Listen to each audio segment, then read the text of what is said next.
Assim diz o apóstolo Paulo.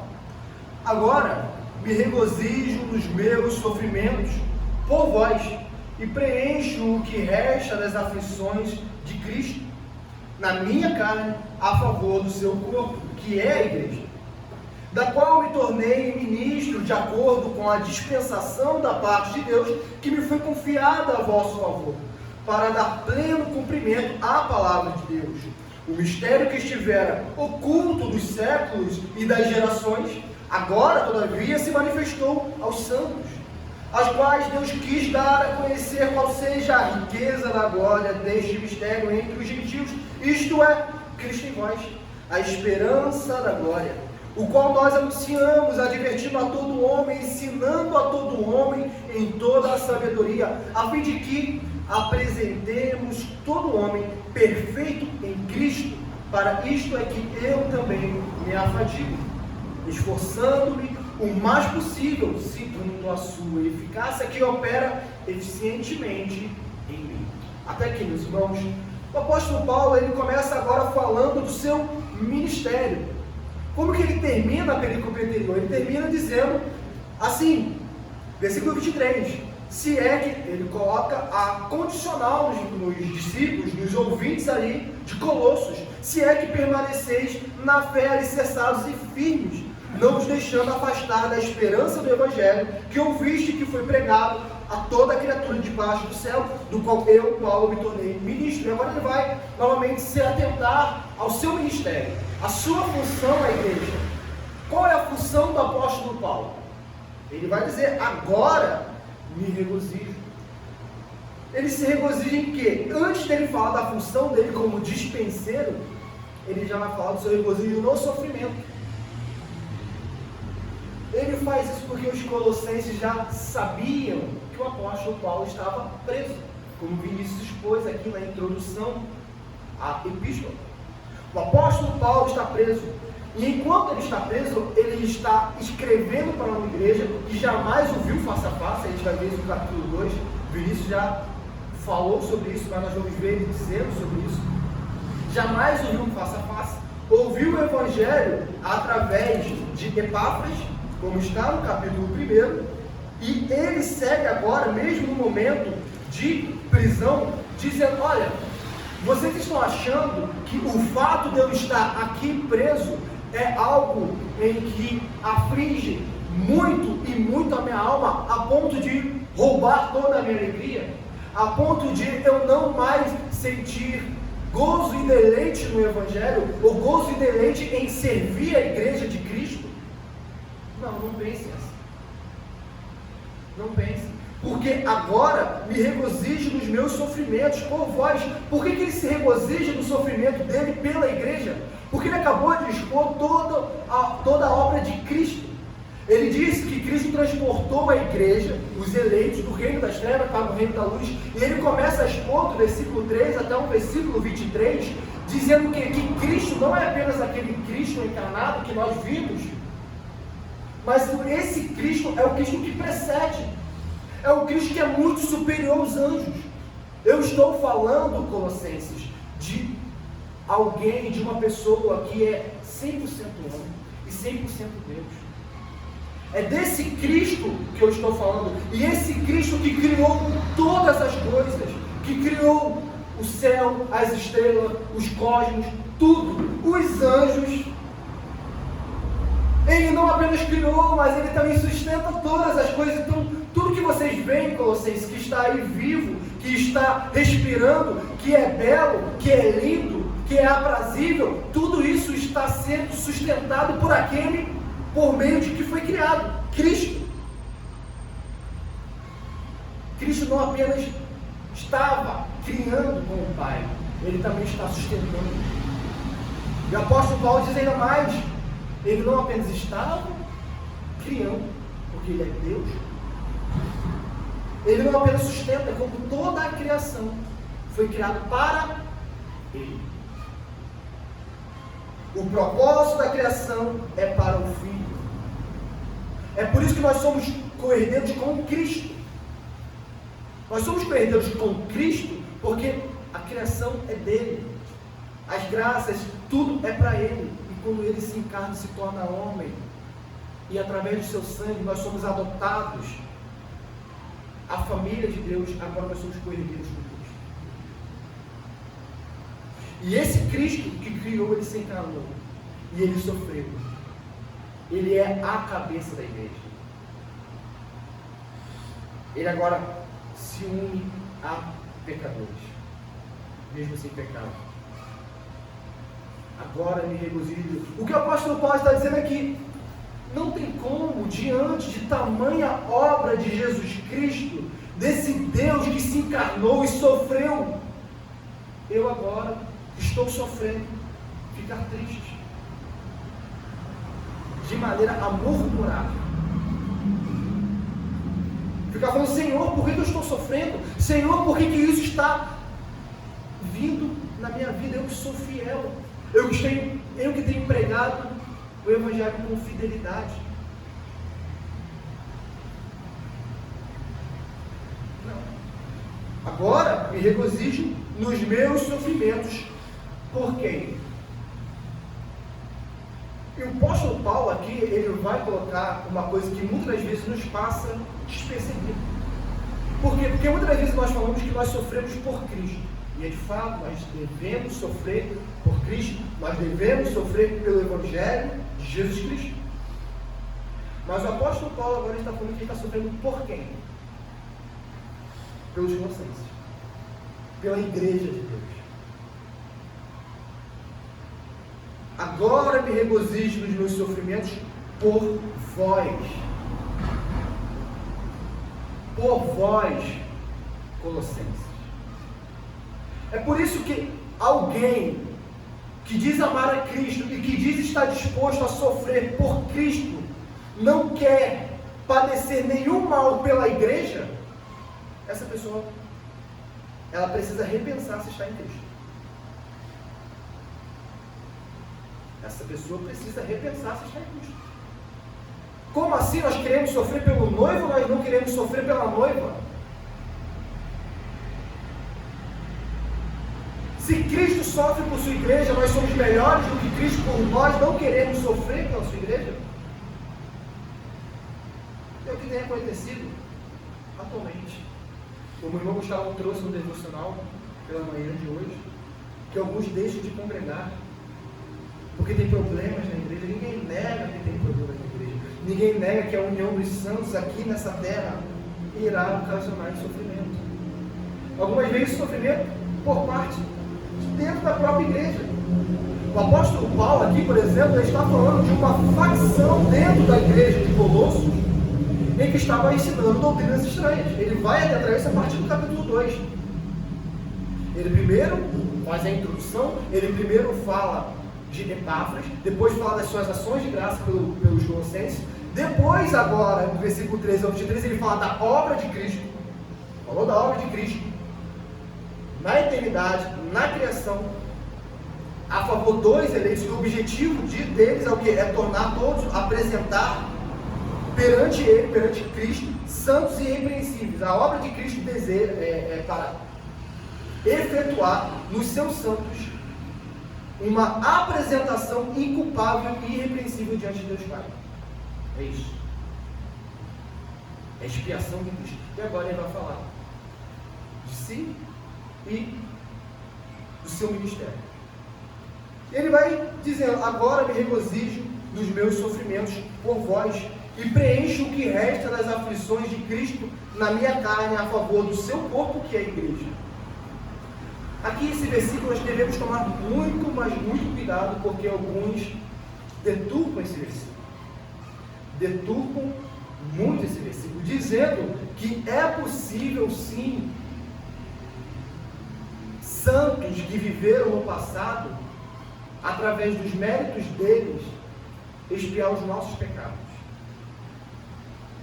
Porque o apóstolo está dizendo que ele está preenchendo o que resta das aflições de Cristo. Então, peraí, a obra de Cristo na cruz não foi suficiente? Ainda resta aflições em Cristo? É isso que o apóstolo Paulo está ensinando aqui, que ele no madeiro não é suficiente. Será que é isso? Que agora o apóstolo Paulo precisa trabalhar e trabalhar porque, ora, o que Cristo fez não foi suficiente, então eu tenho que me afadigar. Não é isso, não é isso. O que Cristo fez na cruz do Calvário é suficiente. Suficiente para expiar os nossos pecados, suficiente para nos apresentar inculpáveis, suficiente para nos apresentar irrepreensíveis diante de Deus Pai. Então o que o apóstolo Paulo está dizendo aqui? O apóstolo Paulo, nós não podemos esquecer, é por isso que é muito importante nós termos o contexto. Ele está dizendo sobre a igreja. Se Cristo é a cabeça da igreja, nós devemos diferenciar quando a palavra diz a cabeça e o cabeça. O cabeça está ligado à autoridade. Cristo é o cabeça, a autoridade. Quando a Bíblia diz que Cristo é a cabeça, está ligado à união mística de Cristo com a igreja. Que não é uma união que ele tem com a criação, por exemplo. É que ele tem com a igreja. Então, nesse cenário em que o apóstolo Paulo está dizendo que Cristo está unido à sua igreja, que a igreja é o corpo de Cristo, neste cenário ele diz que resta aflições ao quê? De Cristo. Por quê? Porque Cristo está unido à sua igreja. A aflição da igreja é a aflição de Cristo. É isso que o apóstolo Paulo está dizendo. Não está falando aqui de uma aflição expiatória, mas ele está falando das perseguições. Da perseguição física, da perseguição intelectual, da perseguição dentro da própria igreja, em que hereges se levantam. Cristo está unido ao seu povo. Nós devemos entender que Cristo não fez a obra e se apartou de nós. Cristo fez a obra, subiu, está à destra de Deus Pai e agora está dizendo para nós: eu fiz a minha parte, façam a parte de vocês. Isso não é Bíblia. Cristo está unido à sua igreja. Cristo está unido ao seu povo. De maneira que ele diz que aqueles que têm fé nele, ele fará morada naquela pessoa. Com o seu Espírito. Nós estamos unidos a Cristo. E é por isso que nós devemos andar santa e retamente. É por isso que Paulo, quando escreve aos Coríntios, ele vai dizer: não cometam pecado contra o corpo, porque vós sois templo e morada do Espírito de Cristo, do Espírito Santo.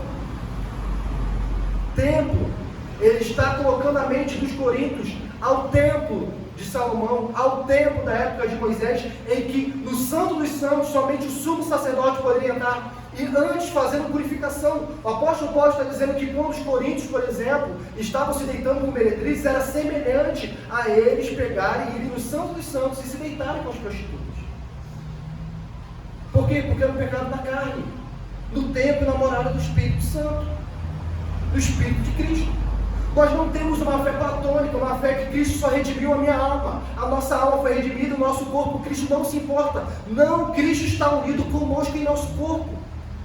Nós somos corpo de Cristo e por isso precisamos zelar pelo nosso corpo.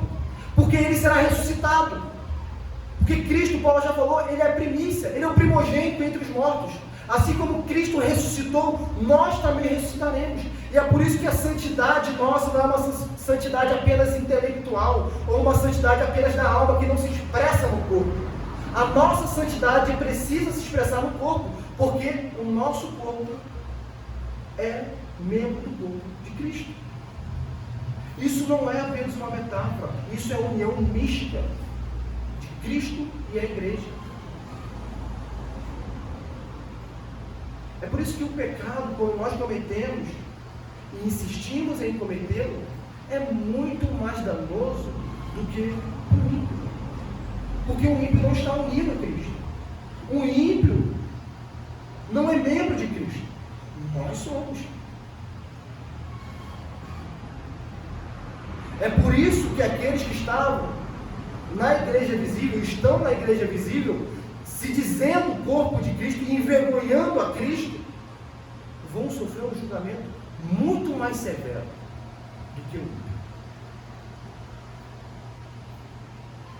Muito mais severo. Cristo não fez a obra dele para que nós vivamos como bem queremos. Nós devemos ter o exemplo de Cristo, o exemplo de Cristo Jesus, que sendo Deus se tornou homem, para viver uma vida debaixo da lei que ele criou, da lei que ele escreveu, e ele se sujeita por nós. O Criador se sujeita por nós, e nós não queremos nos sujeitar ao Criador por ele. O apóstolo está dizendo: eu me regozijo nos meus sofrimentos por vós e preencho o que resta das aflições de Cristo, porque enquanto tiver igreja aqui nessa terra, enquanto estiver a humanidade aqui tendo igreja, ainda vai ter sofrimento, ainda seremos perseguidos, e ainda restará aflições do corpo de Cristo, e eu me regozijo porque eu estou participando disso. Isso é um privilégio. Não tem por que eu ficar triste com isso. A gente pode pensar que no primeiro século, o fato do apóstolo Paulo sofrer pelo Evangelho, muitas das vezes, poderia ser utilizado como arma para desmerecer o ministério de Paulo. Poderia ser utilizado. Imagine alguém que prega doutrina falsa e que tem uma vida muito boa. Tem uma família ideal, tem uma condição financeira ótima, não passa por sofrimento, mas prega heresia. E ele diz: imaginemos no primeiro século, vocês querem ouvir a mim ou ao Paulo? Ele está preso, e eu olho o que eu tenho. A gente não faz isso aqui. Nós queremos ver um pastor piedoso. O pastor piedoso é aquele que tem a igreja cheia, ou aquele que não sofre. É aquele da internet que é impecável. Impecável. Nós ouvimos essas pessoas. Não importa quanta tolice fala, nós continuamos a ouvir porque, ora, é muito bonito de se ver. Fala bem, a oratória é impecável, as vestes impecáveis. Enquanto os pastores piedosos das igrejas locais sofrem. Sofrem. E nós vemos o sofrimento. Aí a gente pensa: para ser como esse pastor de igreja local, eu prefiro seguir o pastor de internet. Não mudou, meus irmãos. A gente poderia dar vários exemplos, não só em relação aos líderes, mas em relação a nós, que nós avaliamos sim a piedade, muitas das vezes, com a lente das circunstâncias. Aquele que está na melhor circunstância é aquele que está mais próximo de Deus.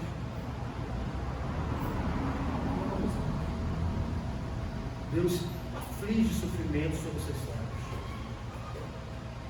E muitas das vezes os seus servos sofrem pela igreja. E o apóstolo Paulo está dizendo: vale a pena sofrer pela igreja. Vale a pena sofrer pela igreja. Por isso eu me regozijo. Por isso eu me regozijo. E ele segue. Depois de falar que ele sofre e se regozija nesse sofrimento a favor do corpo de Cristo, que é a igreja.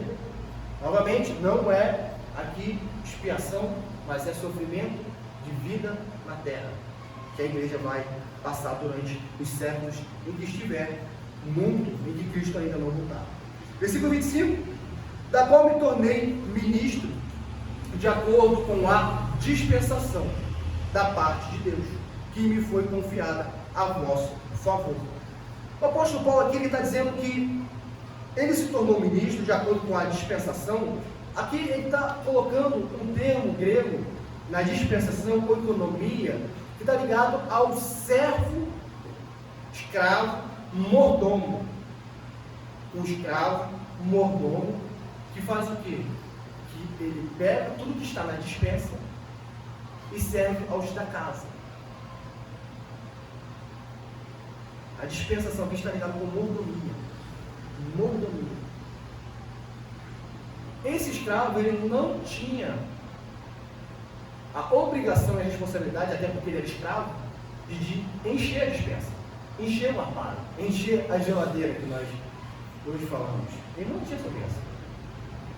A obrigação dele era ser fiel ao seu Senhor e nutrir a família do seu Senhor e a organização da casa. Essa tarefa. Ele não poderia privar a família de nada que o seu Senhor tivesse. Não poderia, porque não era dele. O apóstolo Paulo aqui começa a usar isso porque nós vamos ver que ele vai falar sobre o mistério. Porque no primeiro século, e assim hoje também, há muitos que dizem ter um conhecimento secreto de Cristo. Ainda existem seitas por aí.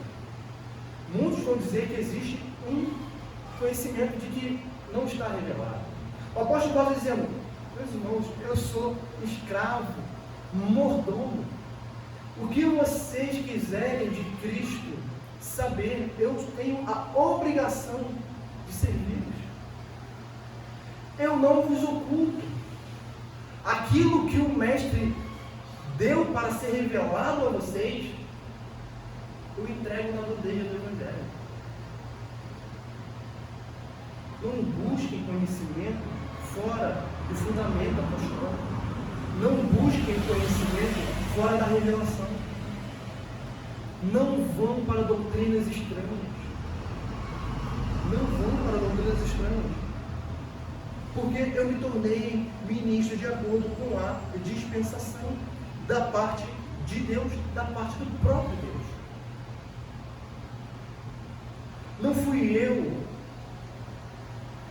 que pelos meus esforços tentei chegar nesse local da igreja, tentei me tornar apóstolo da igreja. Não, eu estava indo para Damasco, estava indo perseguir vocês. E Jesus apareceu a mim. E me disse para eu ser mordomo. Mordomo de quem? Da igreja. Paulo está se colocando não apenas aqui como um escravo de Cristo, mas como um escravo da própria igreja. É isso que o apóstolo Paulo está colocando, e que muitas das vezes nós não entendemos, de que os apóstolos estavam para servir a igreja local. Assim, os ministros atuais, os líderes da igreja atuais estão como servos de Cristo e servos da igreja.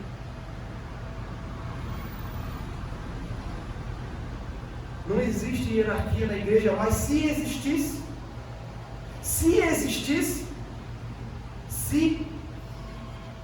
a igreja estaria aqui nos ministros abaixo, porque os ministros estão servindo. Eles estão servindo quem? Eles estão servindo reis e sacerdotes, não é o que está em Pedro? Não é o que está em Pedro? Eles estão servindo aqueles a quem Cristo derramou o seu sangue. O sangue de Deus, como está em Atos 20.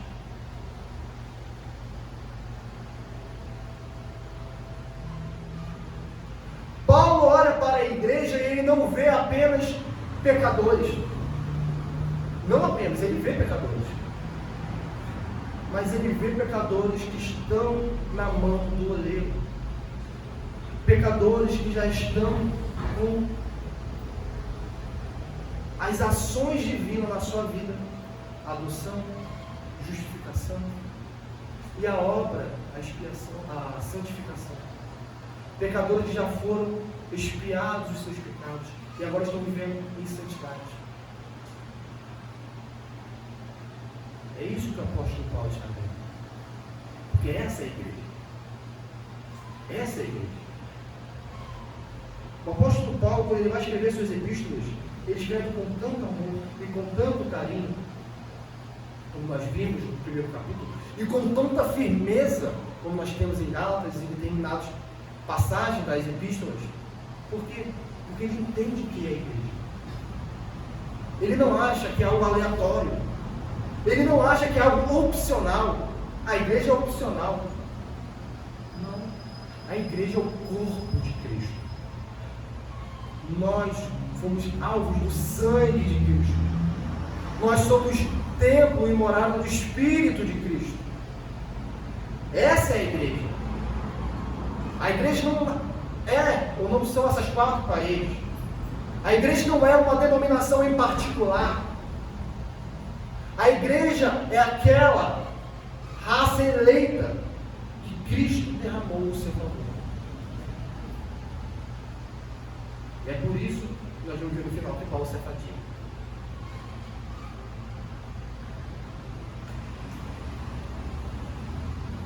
Da qual me tornei ministro de acordo com a dispensação da parte de Deus, que me foi confiada a vosso favor. Me foi confiada para quê? Para o meu crescimento, somente não para o vosso favor. Eu estou aqui para servir vocês, o vosso favor que me foi confiada, para dar pleno conhecimento à palavra de Deus, para dar pleno cumprimento, para dar pleno cumprimento à palavra de Deus, o mistério que estivera oculto dos séculos e das gerações, agora, todavia, se manifestou aos seus santos. O apóstolo agora entra no mistério. O apóstolo está dizendo que Deus está, nessa nova dispensação, revelando coisas que gerações passadas nem sequer sonhavam em conhecer. Que as gerações passadas nem sequer podiam adivinhar. Ora, mas Cristo estava profetizado. Mas Cristo não estava revelado. No sentido de encarnar. Não estava. Não estava. É por isso que nós vemos, nós que temos o Espírito Santo, nós olhamos no Antigo Testamento e nós vemos, Cristo está aqui. E como que os fariseus não veem?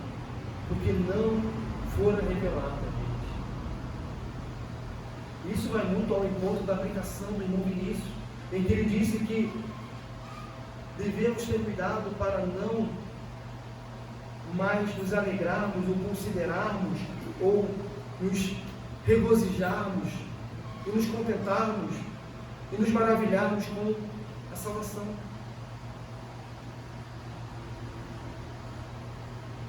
Não é normal nós, pecadores, vemos o Filho do Homem pelos olhos da fé. Não é normal isso. Se nós achamos que tudo isso é normal, nós não estamos entendendo o que Cristo fez por nós. Existe um mistério que Deus ocultou. Existe um mistério que estava oculto dos séculos e das gerações passadas e que agora todavia se manifestou somente aos santos de Deus. Não pensemos que se manifestou a todos, no sentido de entenderem o mistério. Não. Deus revelou aos seus santos. E quando ele diz mistério, ele não está agora falando aqui de algo análogo às religiões pagãs do primeiro século e de muitas seitas hoje em dia, que existe um mistério e que a pessoa, para desvendar esse mistério, ela precisa de um rito cerimonial de iniciação, em que essa pessoa vai progredindo dentro daquela seita até ela ter a revelação do mistério. Não é isso que o apóstolo Paulo está falando.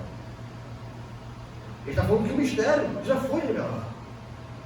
Ele está falando que os santos não precisam buscar a revelação desse mistério.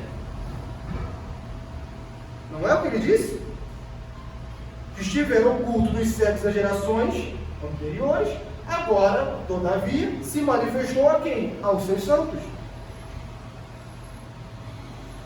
Então está manifestado. A gente não está correndo de um lado para o outro sem saber que mistério é esse. E qual é o mistério? Esse mistério é aquele que Deus quis dar a conhecer, como está no versículo 27, a riqueza da glória entre os gentios. Que é o quê? Cristo. Cristo em vós. Não apenas Cristo, mas é Cristo e Cristo em vós.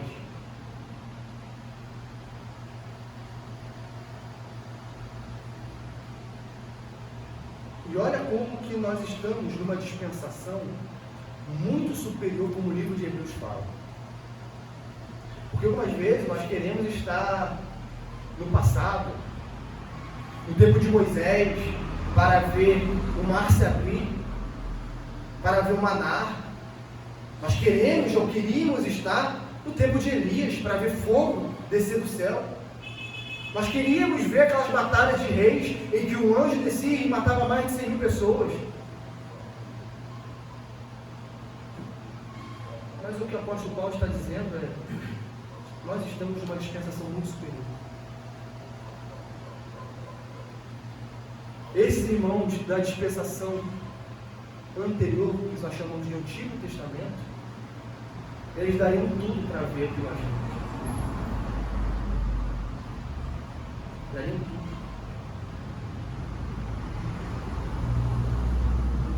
Mas Deus, por sua exclusiva vontade, por seus propósitos, porque Ele atuou na plenitude dos tempos, revelar e dar a conhecer qual seja a riqueza da glória deste mistério entre os gentios, isto é, Cristo em vós, a esperança da glória. O apóstolo Paulo aqui ele precisa aplicar o que ele já falou.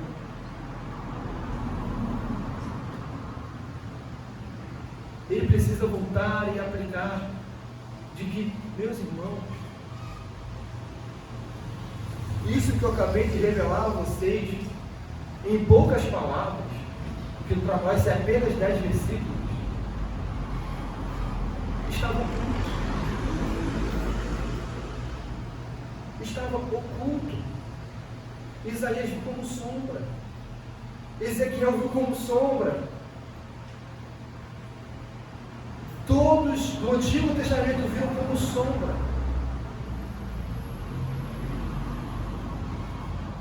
E ele se manifestou na nossa dispensação. O Filho de Deus encarnado se manifestou a nós. E não somente a nós, no sentido de não somente isso, mas ele segue dizendo: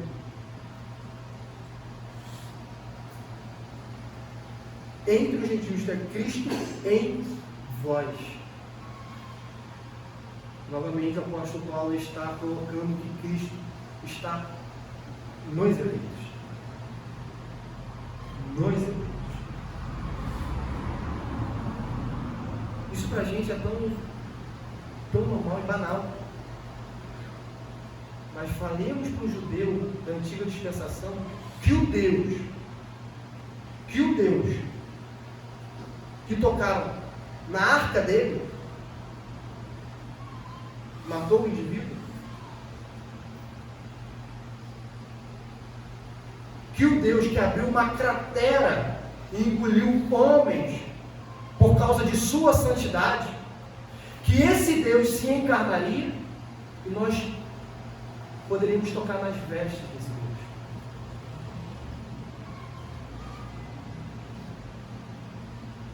Deus. Os olhos humanos veriam esse Deus encarnado. Ouviriam com seus próprios ouvidos o Deus encarnado. Sentiriam os odores do Deus encarnado. Um homem deitaria-se no peito do Deus encarnado.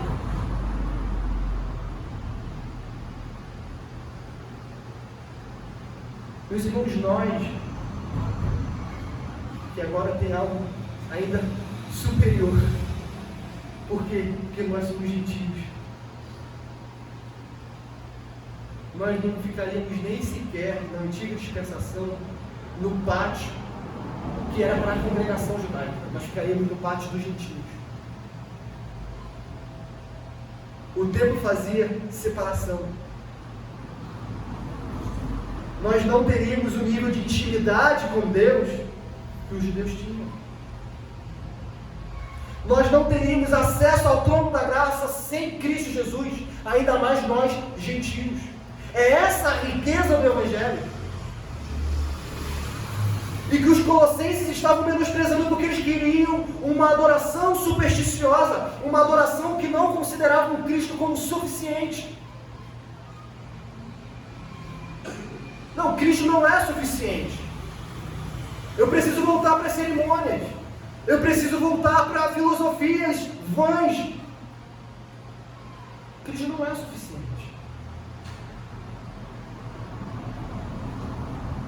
Eu preciso de algo mais para viver. Cristo em mim, isso é pouco demais.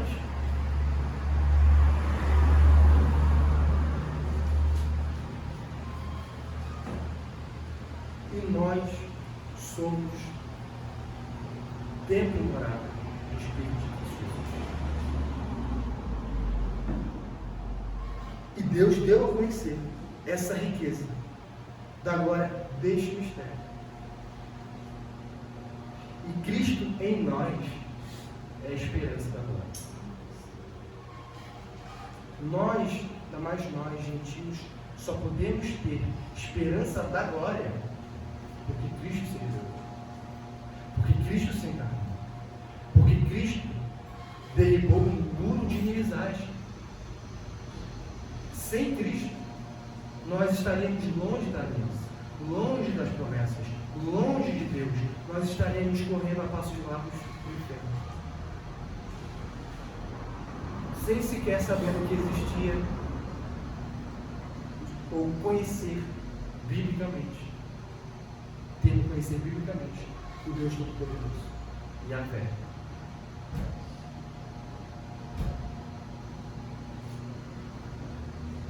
Nós temos.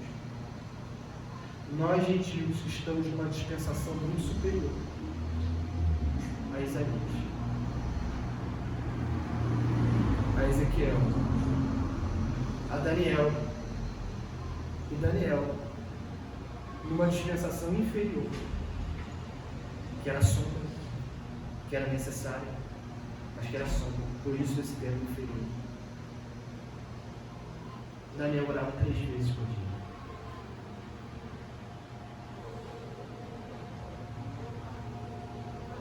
Daniel, estando na sombra, se dedicava muito mais do que nós estamos na luz.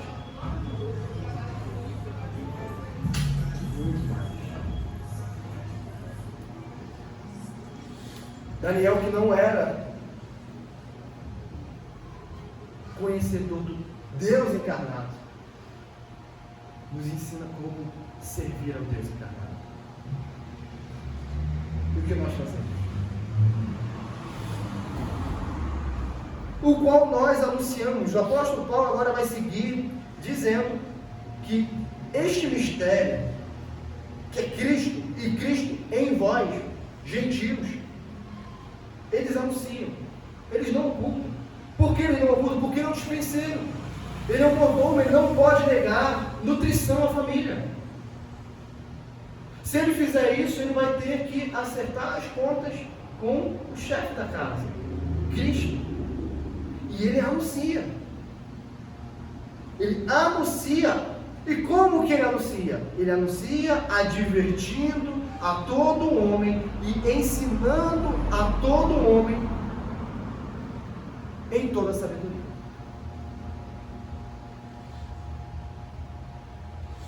Isso já mostra que o anúncio do apóstolo Paulo não é um anúncio distante da igreja. É um anúncio que ele está não somente no primeiro estágio da fé, de preguei o Evangelho, houve conversão, ponto final. Minha tarefa foi cumprida. O apóstolo Paulo, ele anuncia, e ele adverte, e ele ensina. No anunciar dele, ele anuncia advertindo e ensinando a todo homem em sabedoria. Isso aqui é muito importante, em sabedoria. quer buscar a sabedoria, leia os escritos apostólicos. Leia a palavra de Deus. Leia Provérbios. Leia Eclesiastes. Leia Salmos. Leia Efésios. Leia Romanos. Leia Mateus. Leia a palavra de Deus. Quer buscar sabedoria? Leia a Bíblia. Porque não nos foi ocultado a sabedoria. A sabedoria não foi ocultada do povo de Deus. Afinal, Cristo é a sabedoria encarnada. Queremos viver sabiamente. Já nos foi anunciado. Se estamos vivendo tolamente, a culpa é nossa. Se estou vivendo como nécio, como tolo, é porque realmente estou fazendo tolice, tendo a sabedoria revelada em minha casa fechada. A culpa é exclusivamente minha. Palavra fechada só vai aumentar a nossa tolice, a nossa necessidade. Porque o apóstolo Paulo, como esse dispenseiro, ele anuncia, divertindo a todo homem, ensinando a todo homem em toda a sabedoria. E com um propósito. O propósito é de que apresente todo homem perfeito em Cristo. O apóstolo Paulo vai estar se colocando agora como uma instrumentalidade de Cristo. Porque ele já falara no versículo 22, vos reconciliou do corpo da sua carne quem? Cristo. Cristo reconciliou no corpo da sua carne, mediante a sua morte. Morte de quem? De Cristo. Para apresentar-vos perante Ele, Cristo, santos e inculpáveis e irrepreensíveis. Se é que aí ele vai colocar a cláusula condicional. E como Cristo faz isso? Cristo faz isso através de novas revelações, de sonhos que nós temos, de ouvir a voz audivelmente do próprio Cristo? Não. Porque Cristo vai estar assentado à destra de Deus Pai Todo-Poderoso. Cristo agora, ele faz isso através dos seus ministros. Que Paulo, apóstolo, está sendo instrumento. É por isso alguém que diz que ama a Cristo, que está querendo conhecer a Cristo, que ignora isso aqui, a palavra, tem que ter muito cuidado. A fim de que apresentemos a todo homem. O propósito do apóstolo Paulo é a perfeição. É a perfeição em quem? Em Cristo. Porque nós não podemos ser perfeitos, somente Cristo é perfeito. Nós somos perfeitos quando estamos em Cristo. Para isso é que eu também me afadigo. Ele começa no versículo 24 falando de regozijo do sofrimento. E como que ele termina a perícope? Nessa parte aqui ele está falando de submissão apostólica. Ele começa regozijo dos meus sofrimentos e ele termina a fadiga, trabalho, o labuto.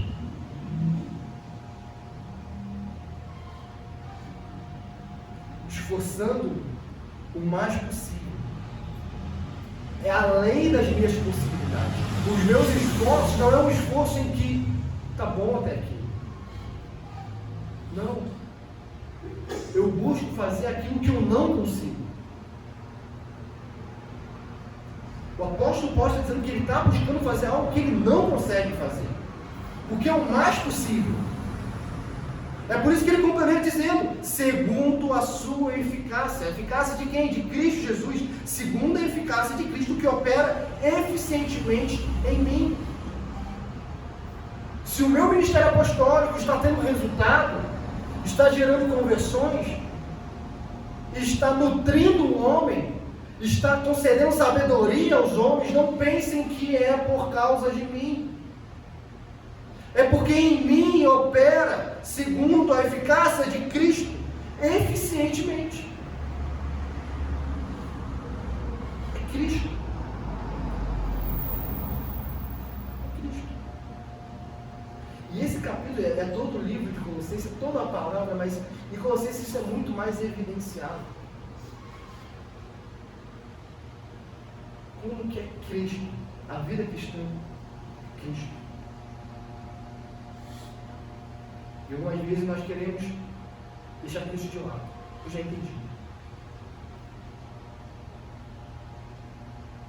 Para o apóstolo Paulo não existe, eu já entendi. Porque até mesmo ele estava fazendo coisas além de suas possibilidades. Não existe chegar na igreja, eu já sei tudo. Não tem mais nada o que aprender. Não existe isso para o apóstolo Paulo. E aqui o apóstolo Paulo termina e depois, a partir do capítulo 2, ele vai colocar mais diretamente a sua palavra, direcionar aos Colossenses sobre aquilo que Epáfras levou até ele. Mais diretamente, que é a exposição de um outro irmão. Provavelmente, do irmão Vinícius. Vamos para as aplicações, meus irmãos? A primeira aplicação que nós temos nessa noite é o versículo 24. Qual é o versículo 24? Que extração nós podemos ter? Regozijar nos sofrimentos. Simples. Simples. Regozijar nos sofrimentos circunstanciais que não estão diretamente ligados ao Evangelho? Sim, também.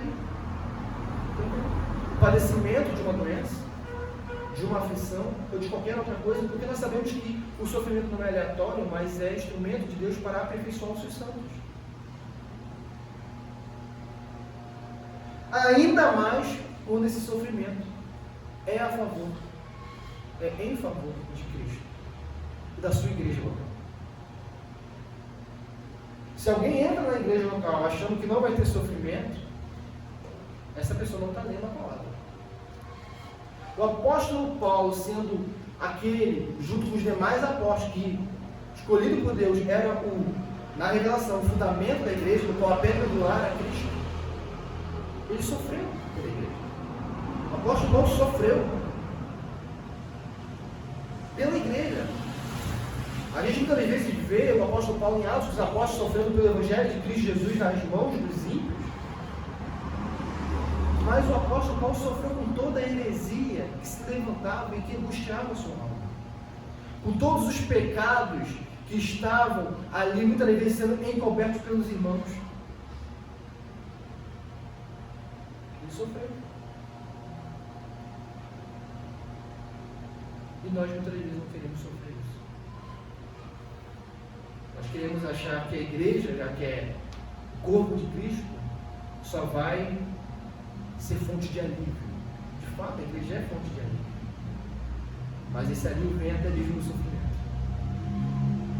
No sofrimento. A igreja, enquanto estivermos aqui, nós vamos sofrer.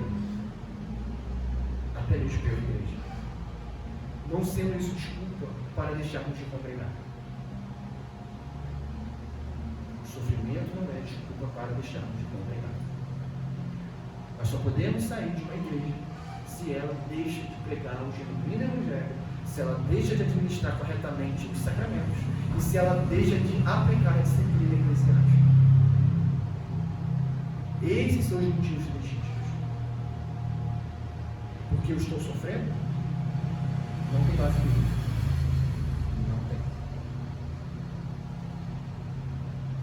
Segunda aplicação, meus irmãos, para essa noite. Relacionado com os sofrimentos, nós devemos fazer como o apóstolo Paulo e não fugir das aflições restantes do corpo de Cristo, que é a igreja. O que é fugir das aflições? É ficar pulando de igreja. É ficar indo uma hora tem um, outra hora tem outro, outra hora tem outro, só fugindo. Isso não é Bíblia. Isso não é Bíblia. O apóstolo Paulo, como nós estamos vendo aqui, ele No sofrimento, ele labuta mais. No sofrimento, ele se esforça além do possível. Ele não foge. Ele não foge. O apóstolo Paulo não foge de um campo missionário atribulado. Não. Ele entende que ali é onde ele precisa se dedicar ainda mais. Se dedicar ainda mais. Terceira aplicação, meus irmãos, vai em acordo com o que o irmão Cristo já expôs aqui no capítulo 1. Nós não podemos nos esquecer. Maravilhe-se e firme-se no mistério revelado, que é Cristo Jesus em nós. Não achemos que isso passou. Isso é apenas o primeiro amor. Agora eu quero algo mais substancial. Isso é ímpio. Isso é blasfêmia. Isso é negar que Cristo, o que Cristo fez. O Cristo que está ligado a nós porque Ele quis. É isso que algumas vezes é inconcebível para a nossa mente. Nós muitas vezes temos que estar ligados na nossa mente a um irmão problemático por causa de Cristo. E sentimos a aflição disso. Porque existem irmãos problemáticos. Quem nega isso? Mas nós estamos falando de pecado, nós estamos falando de irmãos problemáticos, nós estamos falando de pecado. Pecado, disciplina eclesiástica. Nós estamos falando de pessoas segundo as suas personalidades, que muitas das vezes podem ser obras de pecado ou não. Tá? Mas o fato é que Cristo se uniu a essas pessoas também. Cristo se uniu. Cristo se uniu a nós. O problema é que nós nos achamos melhores que os outros. Nós achamos que nós somos merecedores de Cristo se unir a nós. Quando o que o apóstolo Paulo está dizendo aqui é que, meus amigos, vocês nem seriam participantes da adoração pública entre os israelitas. Não esqueçam de se maravilhar com essa riqueza do Evangelho. Vocês não teriam nenhuma expectativa e nenhuma esperança de glória. Nós só nos regozijamos e nós só temos esperança em nossos corações porque Cristo se uniu a nós. Sem Cristo, nós seríamos como qualquer outro, apenas esperando a morte. Essa é a riqueza. Deus encarnado em nosso favor. Isso não é pouca coisa, mesmo. Isso não é pouca coisa. Por isso nós devemos nos maravilhar e nos firmar neste mistério revelado. Não é só nos maravilhar, é nos firmar. Porque tem alguns que se maravilham, mas não se firmam. Muitas das vezes passa um período e essa pessoa se distancia do verdadeiro Evangelho de Cristo e vai para outros evangelhos em que Cristo não é mais suficiente. O apóstolo Paulo está falando para uma igreja que não é uma igreja que está no sentido aqui de homens que estão pedindo para a pessoa sair da fé. Não. Eles estão pedindo para que só não considerem Cristo tão importante. Só isso. Cristo ainda salvou você, é claro, não vou negar isso. Mas isso não é suficiente. Você precisa de um psicólogo. Você precisa de ler livros. Você precisa conhecer os filósofos. Você precisa ler tanto e tantos e tantos livros para crescer em sabedoria. Precisa? Precisa? Se precisa, Cristo não é suficiente. Se precisa, Cristo não é suficiente. Nós precisamos de Cristo, do Cristo revelado. Nós temos auxílios, mas é um Cristo revelado. que é suficiente, de maneira que dispensa todos os auxílios. Pode dispensar todos os auxílios. Então, maravilhemos nisso, firmemos nisso. E quarto, segundo a nossa vocação, segundo a sua vocação, não abuse pelo reino de Deus. Aonde nós podemos tirar isso? Paulo está falando que ele foi feito, como está colocado aqui no versículo 25, ministro de acordo com a dispensação que Deus lhe deu, da parte de Deus. Ele segue e ele fala o quê? Por isso, eu faço o quê? Eu anuncio, advertindo a todo homem, ensinando a todo homem toda a sabedoria. Esse é o dever do apóstolo Paulo. Esse também pode ser nosso dever análogo, no sentido de nós estarmos participantes da grande comissão, de anunciarmos o Evangelho. Sim, sim. Mas existe algo mais também especial a isso. Deus também nos deu uma dispensação. A paternidade é uma dispensação em que Cristo quer que aquele homem revele o Evangelho, as suas práticas, a sabedoria. A maternidade também.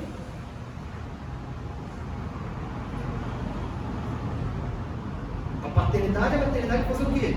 É para anunciar o Evangelho aos filhos, advertindo a todo homem, homem e mulher, e ensinando a doutrina.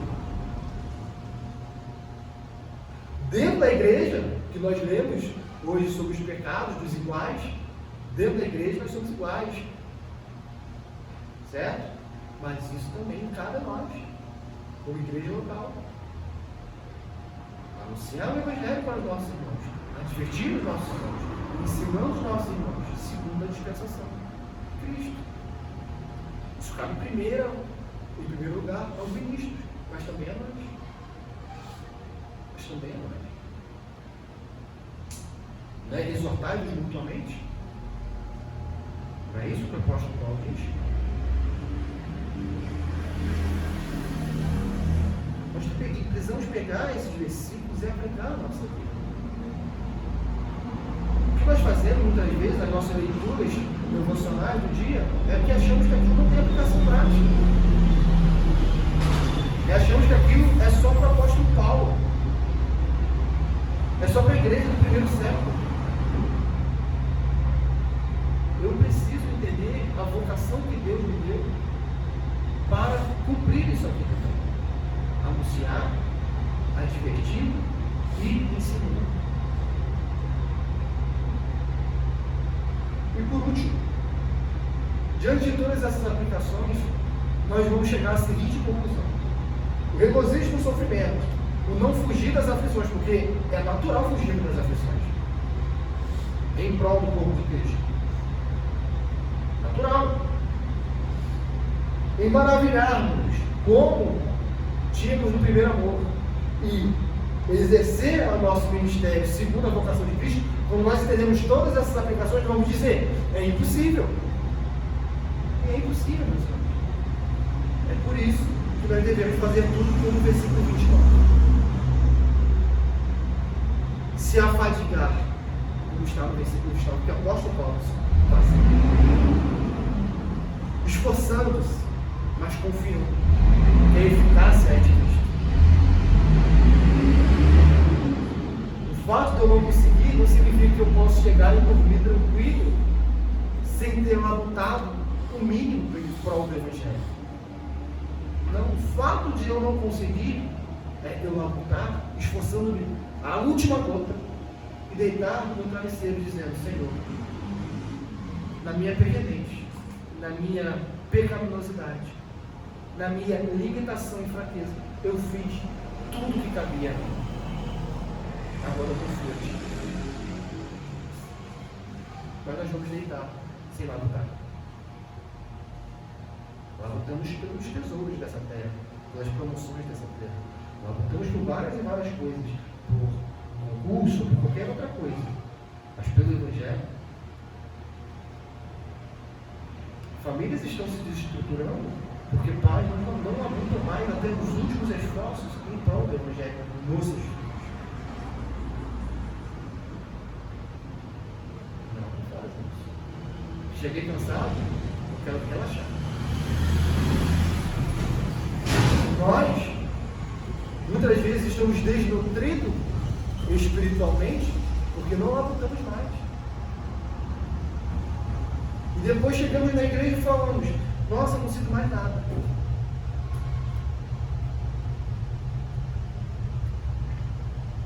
Deus me deu os dons, Deus nos deu os dons, e nós estamos achando que é só para nós mesmos.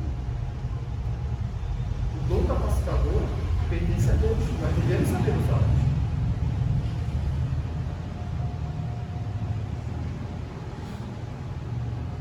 Deus tirou de Saul e poderá tirar de nós. É uma graça que algumas vezes nós ignoramos. Pelo que nós nos esforçamos? Pelo que nós nos esforçamos, nós vamos demonstrar qual é a esperança nossa. Se é Cristo, a esperança da glória, ou se é qualquer outra coisa. Esperemos e confiemos que o Senhor trabalhe em nosso coração, para que o que esteja ali seja Cristo, a esperança da glória. Amém, meus irmãos? Vamos orar? Santo Deus, amado Pai, muito obrigado, Senhor, por mais um domingo que o Senhor nos concede, Pai, por mais este culto